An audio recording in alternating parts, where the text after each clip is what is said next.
السلام عليكم ورحمة الله وبركاته.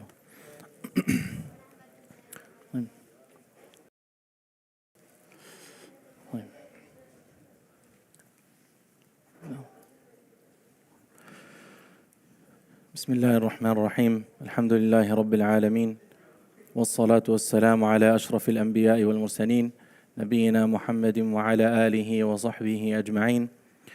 اللهم اجعل عملي كله صالحا واجعله لوجهك خالصا ولا تجعل لأحد فيه شيئا غيرك. ما بعد. Continuing on with the series, The Colonization of the Muslim Mind. First and foremost, Assalamu alaikum again. It's a pleasure to be here to continue this series with all of you. Alhamdulillah. And it's a blessing from Allah Azza wa Jal to be given the opportunity to present in the house of Allah Azza wa Jal. Now, what we see today are shifting perspectives when it comes to good and evil. And the translation of which we're going to take today as basically what is pleasing to Allah Azza wa Jal and what is displeasing to Allah subhanahu wa ta'ala. This is as easy as it is as an umbrella term, that which is pleasing to Allah and that which is displeasing to Allah. That which Allah Azza wa Jal has approved of and that which Allah Azza wa Jal dislikes. And it's overwhelming because a lot of us, we are constantly bombarded and we have obstacles thrown at us, and they result in feelings of defeat and resignation. We feel like there's a lot of the evil that comes in and that surrounds us, or we are unable to find the good. But what is often worse is that we are unable to discern that which is evil, or we are unable to see that which is false.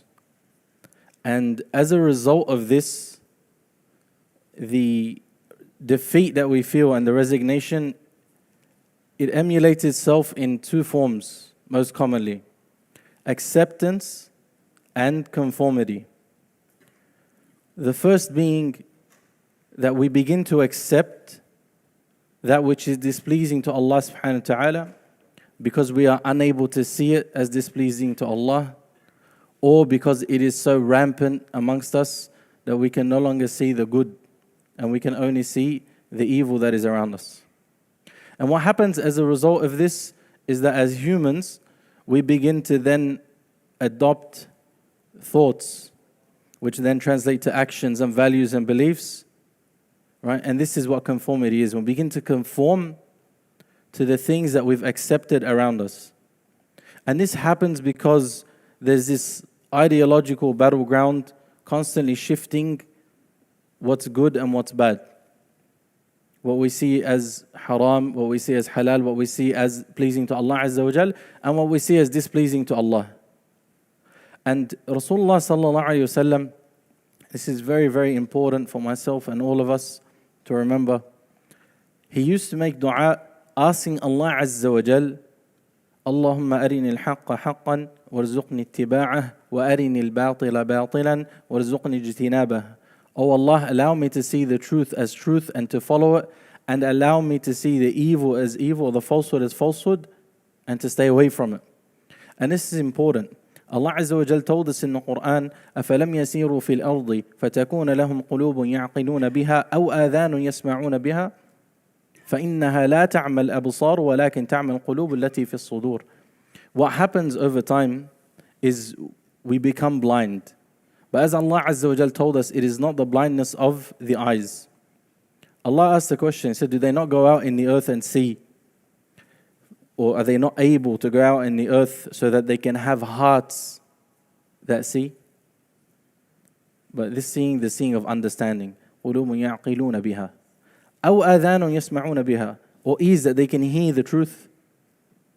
And then Allah Azza wa Jal told us, rather, it is not the eyes that are blind, it is the hearts. Alhamdulillah, the majority of the people on earth, the default is al-basar. Allah Azza wa Jal has blessed us with eyesight, and He has chosen to take away this blessing from certain people, and this is a test for them or a blessing. Allah Azza wa Jal knows best. However, the real blindness is the lack of basirah, the inability to actually see matters for what they really are. And this is the blindness of the heart that Allah Azza wa Jal speaks to us about. However, Allah Azza wa Jal also gave us the solution in the Quran. Allah Azza wa Jal told us that the beauty of Islam, it lies in the fact that Allah subhanahu wa ta'ala has promised us that no matter what happens, and no matter how much this tide shifts right or left, or no matter how much the falsehood is made to look like the truth, or that which is displeasing to Allah Azza wa Jal is made to seem like it's wrapped in a bow tie and it's acceptable, that Islam does not move. وَكَذَلِكَ جَعَلْنَاكُمْ أُمَّةً وَسَطًا. Allah Azza wa Jal told us that He has made us a middle ummah, an ummah that is in the middle, because Islam is in the middle. And those of us who are upon this Islam, we ask Allah Azza wa Jal to make us all from them. The Islam that Allah Azza wa Jal sent down and gave us the Quran and the Sunnah of Rasulullah sallallahu alaihi wasallam as the guide. This Islam will always be in the middle. No matter how much it is pulled right or left, it will always be the balance. The way Allah subhanahu wa ta'ala allowed us to interact with this, in the Quran, Allah Azza wa Jal sent down a surah, Surah Al-Furqan. And Allah Azza wa Jal also named the Quran Al-Furqan. And the reason for this is that the Furqan is the criteria by which we distinguish falsehood and truth. The criteria which we use to determine that which is good and that which is evil.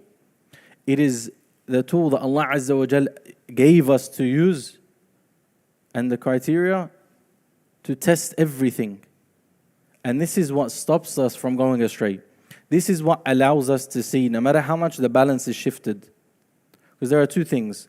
Either the evil is made to look like it is good and it is adopted, or the evil becomes so rampant that we can no longer see the good.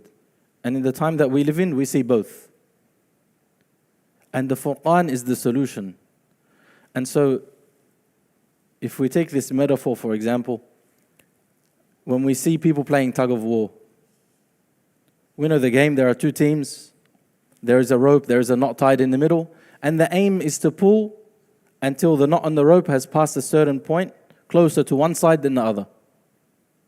Now, if we know as Muslims that the knot is in the middle of the rope, and we understand that this rope was given to us by Allah Azza wa Jal, it does not matter which side pulls right or left. It may be moving, but where is the knot? The knot is still in the middle of the rope. The knot is still in the middle. So when you look from the outside, it may seem like one side is winning.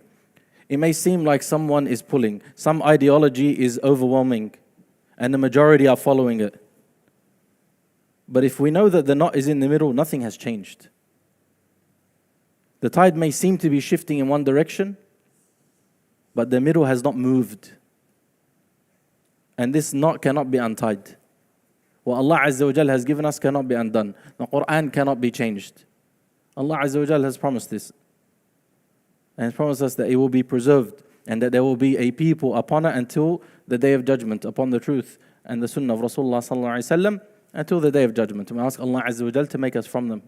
So if we understand this, then we know that no matter what is presented before us, or no matter who looks like they are winning the tug of war, whether it's going right or left, the knot in the rope is still in the middle. Sometimes we see even Islam itself.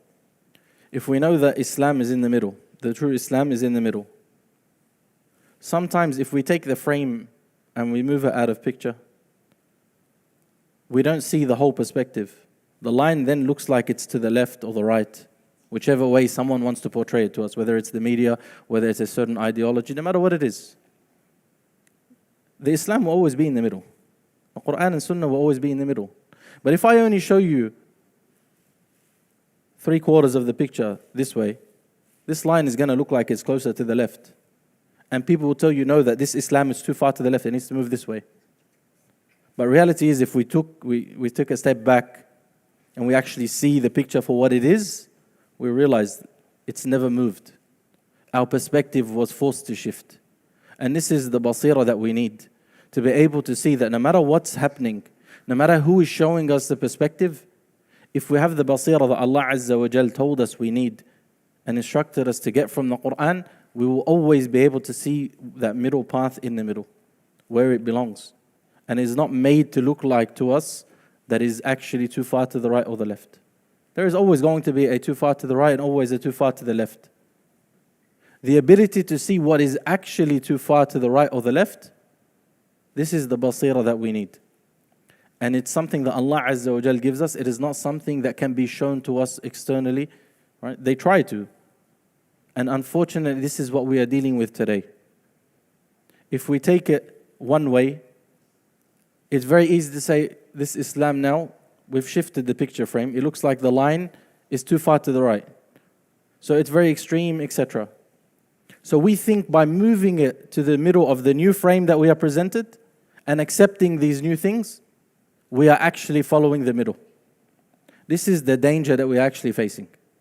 We are shifting the line based on the frame that's given to us, instead of zooming out and seeing the picture for what it really is. And this is the reality that we are facing.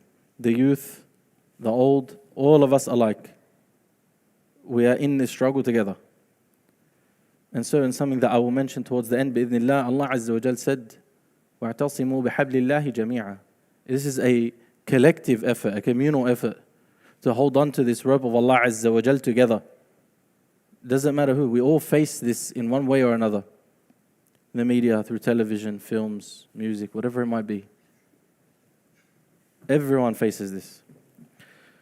Now, moving on in regards to this overwhelming and rampant introduction of evil and what Allah Azza wa Jal dislikes, the ayah that we're going to focus on is an ayah from Surah Al-Ma'idah, in which Allah Azza wa Jal says, قُلْ لَا يَسْتَوِي الْخَبِيثُ وَالطَّيِّبُ وَلَوْ أَعْجَبَكَ كَثْرَةُ الْخَبِيثِ فَاتَّقُوا اللَّهَ يَا أُولِي الْأَلْبَابِ لَعَلَّكُمْ تُفْلِحُونَ.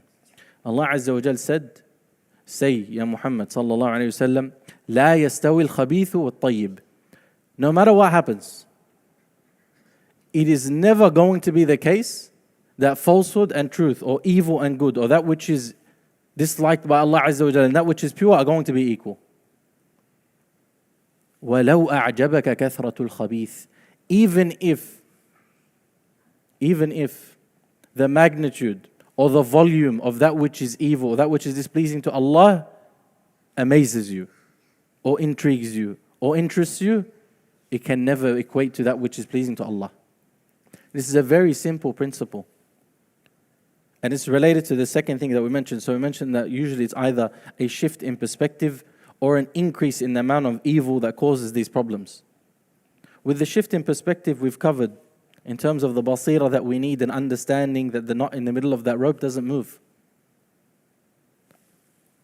As for the second, when this rampant increase in the khaba'ith happens, in that which is haram, in the munkarat, in the sins and so on, in the new ideologies that are un-Islamic at their core, no matter what they are shaped to be, or no matter what the perspective is shifted to make it look like, the reality is, Allah Azza wa Jal told Rasulullah sallallahu alaihi wasallam, say, لا يستوي الخبيث والطيب. That which is displeasing to Allah Azza wa Jal, that which is evil, that which is impure, can never equate to that which is pure and beloved to Allah Azza wa Jal. وَلَوْ أَعْجَبَكَ كَثْرَةُ الْخَبِيثِ. It tells us that there is going to be times where the khabith is increased, and yet it will never equate to that which is beloved to Allah Azza wa Jal. Ibn Kathir rahimahullah mentioned with regards to this ayah, al-qalil al-halal al-nafi', that which is little but is halal and beneficial, خير من الكثير الحرام الضار, is always going to be better than that which is a lot but is haram and harmful. That which is small but is halal and beneficial is always going to be better than that which is a lot but is harmful or haram. Again, a very simple principle that allows us to understand that no matter what we are faced with, no matter what it looks like, it will never equate. Now the ulama, they've mentioned, and I mentioned this beforehand, it does not matter how many people board a sinking ship. If the ship was the most beautiful ship on earth and they've sunk before, or the people aboard the ship were the most affluent. If the ship is a sinking ship, it is a sinking ship. And this is why the scholars, they referred to the sunnah of Rasulullah ﷺ as the ark of Nuh alayhi salam in the face of this flood. That no matter how much this increases, and it happens habba habba, one drop at a time, as we say. Why? وَلَا تَتَّبِعُوا خُطُوَاتِ الشَّيْطَانِ. Shaitan comes one step at a time, takes you down this path. And the same for the fitan, they come like waves. No matter how big these waves get, if you are on a sinking ship, the ship is sinking. No matter how great this ship is made to look like, and we all know the story of the Titanic, or no matter how great the people aboard this ship are, it does not matter. However, the ships that Allah Azza wa Jal chooses to save, and this is the metaphor that the scholars from the Salaf they gave, that the sunnah of Rasulullah sallallahu alaihi wasallam is like the ark of Nuh in the face of these fitan. Whoever boards it, najah, is successful and is saved, and the one who turns away from it will be destroyed. And he will perish. He will drown because he has turned away. It does not matter how many people ride a sinking ship or how many people board it.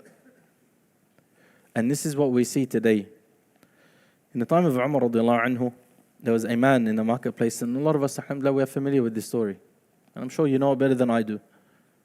And this man, he was repeating a dua, and he was saying, Allahumma ja'alni min al-qaleel. Oh Allah, make me from those who are few, or from the few.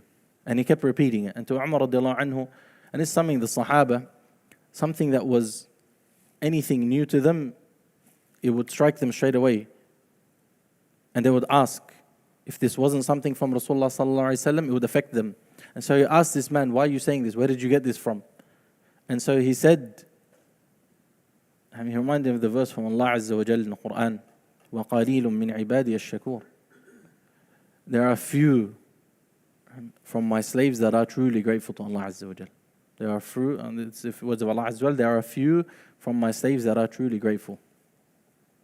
So he's asking Allah to make him from the few. Why? Because the majority of the times in the Quran, when the few are mentioned versus the many, it is those who are upon that which is good in the face of that which is evil. And we see this even in the story of Dawood and Jalut. In Surah Al-Baqarah, Allah Azza wa Jal mentioned, they said, how many times has a smaller number been victorious over a greater number? Why? Because of the fear of Allah Azza wa Jal and the belief in Allah subhanahu wa ta'ala and the victory from Allah. Nothing else. This is the sunnah of Allah Azza wa Jal. Now, a lot of the times on earth, the majority are not going to be those who are victorious. I want to say again, no matter how many people board this sinking ship, and no matter how many sinking ships there are, if they are sinking, they are sinking. There is only one ship that we ask to be on, and that is the sunnah of Rasulullah sallallahu alaihi wasallam. So, to summarize all of this in terms of the solution that we want, where is the salvation? We know the sunnah of Rasulullah sallallahu alaihi wasallam, and we know that which is good, and often it is difficult to follow. Allah Azza wa Jal gave it to us at the end of this ayah, and He said, فَاتَّقُوا اللَّهَ يَا أُولِي الْأَلْبَابِ لَعَلَّكُمْ تُفْلِحُونَ. Fear Allah, be conscious of Allah. Ya ulil albab, those of you of sound mind and understanding and capability of thinking, those of reason, so that you may be successful, so that you may be victorious. لَعَلَّكُمْ تُفْلِحُونَ.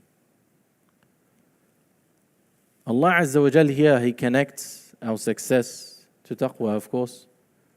And this taqwa is connected to abandoning that which is haram and displeasing to Allah, even if it is the majority, and even if the majority of people are upon it. And this is a test from Allah subhanahu wa ta'ala. To reject that which the majority of people are upon, or that which is rampant amongst us and is the majority of what we see and what we hear and so on, is difficult. And the opposite is true. That same taqwa means to follow that which Allah Azza wa Jal loves, and to do what pleases Allah Azza wa Jal, and to follow the truth, even if it is rare and even if its people are rare. No matter how rare it is or how hard it is to find and follow, and no matter how few its people are, That is what is pleasing to Allah Azza wa Jal. And that is the taqwa that is going to result in our success bi'idhnillah. So we understand from this ayah that there are going to be times where we're going to be amazed and astounded by the magnitude of the haram or of the fitan or of these tests and the evil and all of these things and the falsehood. However, they will never equate to that which is pleasing to Allah. And the solution, فَاتَّقُوا اللَّهَ يَا أُولِي الْأَلْبَابِ, fear Allah Azza wa Jal. Have consciousness of Allah subhanahu wa ta'ala. How do we do this? Ali radiallahu anhu, and going back to what Ibn Kathir rahimahullah said about al-qalil al-halal al-nafi' khayr min al-kathir al-haram al-dar. He said that which is small but halal and beneficial is always going to be better than that which is great in volume but is haram and destructive. When Ali radiallahu anhu was asked to define, this is what was narrated from him, and Allah Azza wa Jal knows best, he mentioned 4 things. He's mentioned fearing Allah Azza wa Jal, al-khawfu min al-jalil, wal-amalu bit-tanzil. Fearing Allah Azza wa Jal and acting upon the Quran and the Sunnah, wal-rida bil-qalil, being pleased with that which is sufficient. Being pleased with the little. Not always that which is grand and that which is full. And this goes back to the hadith of Rasulullah sallallahu alaihi wasallam, in which he said, مَا قَلَّ وَكَفَى خَيْرٌ مِمَّا كَثُرَ وَأَلْهَى. Sallallahu alaihi wasallam. He said, that which is little but sufficient is better than that which is a lot but distracts and takes someone away from that which is good for them. Let alone that those things are haram. That which is little but beneficial or sufficient is better than that which is a lot but distracts someone and detracts them from their purpose. These words remind us that sometimes that gratitude is the most important thing. Even if something is seemingly small or the good is seemingly rare, it will always outweigh that which seems to be dominant in society or the dominating perspectives and ideologies that we are presented with. It does not matter. If we have that basira from Allah Azza wa Jal, if Allah subhanahu wa ta'ala grants it to us, and we ask Allah Azza wa Jal to make us from those who are able to see the truth as truth and follow it, and to allow us to see the falsehood as falsehood and keep us away from it. If we have this, then alhamdulillah, we ask Allah subhanahu wa ta'ala to make us from those who are grateful. And finally,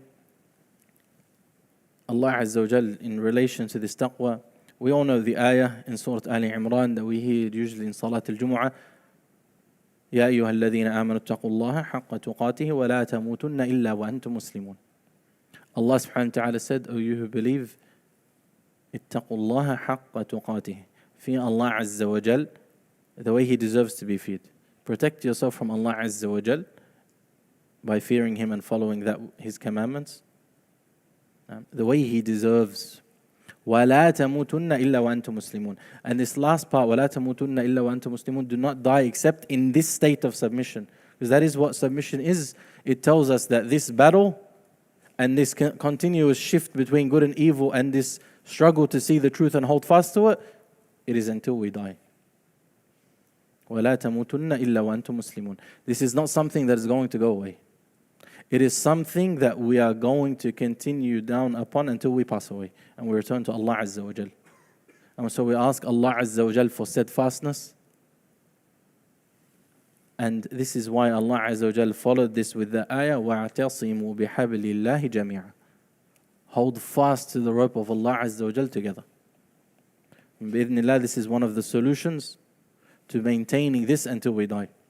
To being able to fear Allah Azza wa Jal the way He deserves to be feared, and to be able to continue down that path, staying away from the evil no matter how much it is, and being able to see it for what it is, no matter how it's made to look to us.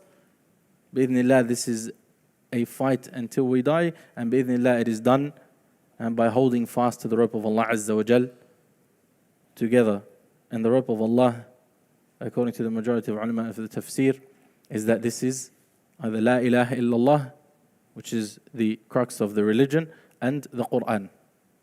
The Quran, which we mentioned before, is the Furqan from Allah Azza wa Jal, the criteria. So if we hold fast to this criteria and we use it to navigate these waves, and we ride the ship of the Sunnah of Rasulullah sallallahu alaihi wasallam, bi'idhnillah, we'll be saved. I ask Allah Azza wa Jal to accept from us. And we ask Allah subhanahu wa ta'ala to make us from those who are steadfast and those who are saved. وأقول ما تسمعون واستغفر الله لي ولكم فاستغفروه والحمد لله رب العالمين سبحانك اللهم وبحمدك أشهد أن لا إله إلا أنت أستغفرك وأتوب إليك. السلام عليكم ورحمة الله وبركاته. جزاكم الله خيرا.